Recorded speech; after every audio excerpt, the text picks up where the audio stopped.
I had a great conversation with a client the other day about the connection between pleasure derived from eating food and the pleasure derived from having sex. My client asked me a very good question. Why are there some guys who can't seem to say no to having sex with women outside their marriage? And why don't I have that problem? I would never think about having sex with a woman outside of my marriage, but yet, when it comes to the pleasure I get from eating food, I can't seem to say no. That brought up a very interesting analogy. I also would never think of having sex outside of my marriage, but why not? When I think about having sex with some young, beautiful woman, I don't not do it because I don't think it would be pleasurable. It's because of all the ramifications of doing so. I can imagine ahead of time how awful it would feel afterwards. I can mentally transport myself to the wake of giving in and having sex.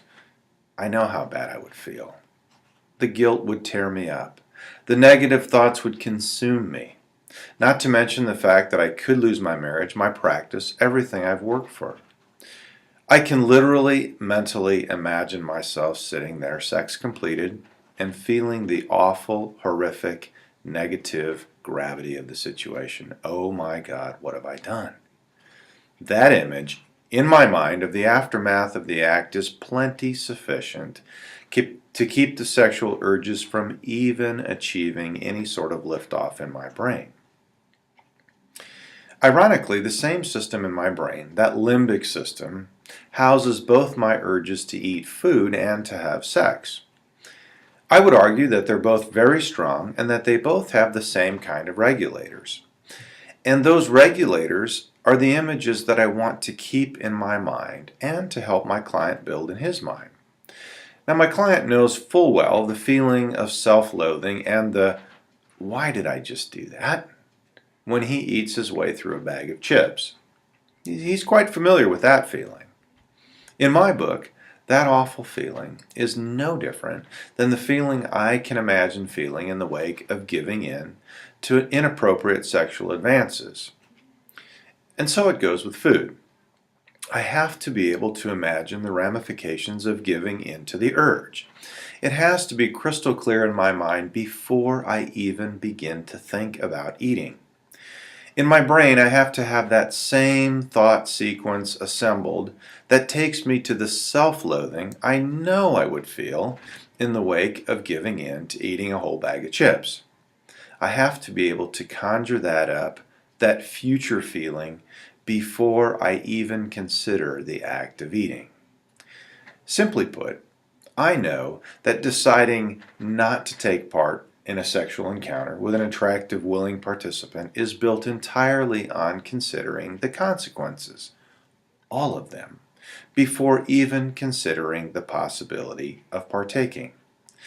For 25 years of marriage, I have passed on every single opportunity, but not because of lack of desire or thinking that it wouldn't be exciting. I'm sure it would be as exciting as hell until it was over. Then the loathing would be immediate, intense, unrelenting. It would literally change everything. If I chose to cover it up, I would live out the rest of my life in torture, racked by guilt, wondering if the truth would ever come out. If I chose to come clean, my marriage, even if it survived, would just never be the same. I would never be the same. It would be so awful that I just simply don't even get started down that road. But what about overeating? Is it because the stakes are so much higher with sex that overeating can just be overlooked? Are the stakes really higher? From a biological perspective, no. Overeating can actually kill you. Overeating has devastating consequences: poor health, diabetes, high blood pressure, heart disease. The list is endless. So why do we not have that strong resolve to not overeat that we might have to not have sex with attractive clients? The answer seems simple enough to me. We don't have the perception that eating more than we should just to be stroking the pleasure center in our brain is as bad as having sex outside of our marriages, just to stroke the same pleasure center in the brain. But to me, that isn't the real question. The real question is this: can we build the same strength of resolve in our brains to not eat when we shouldn't, that we might have to not have sex when we shouldn't? The answer to that question is yes, we absolutely can. Is it really better to die of obesity-related problems years before than we should have than to have sex with a client and lose my marriage?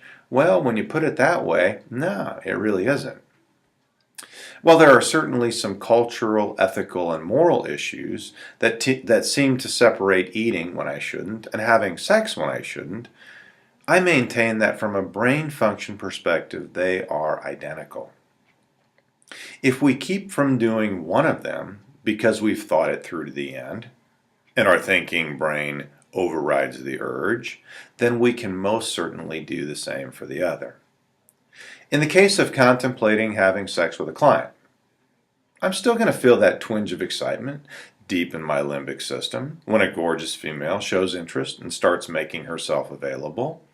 But my cerebral cortex is going to assemble the troops in force and move quickly and powerfully to quash that signal. I have the correct sequence of thoughts that play it out to the end in my head. And I can literally jump to the ending scene in that movie where I have imaginatively climaxed and the gravity of the situation is kicking in. So as tempting as that climax may seem, I can transport my thinking easily to way beyond that and can think about the horrific end before even making the first move. The regulator is already in place before I take that very first bite of a sexual encounter. In the case of contemplating eating when I shouldn't, I'm also going to feel that twinge of excitement deep in my limbic system.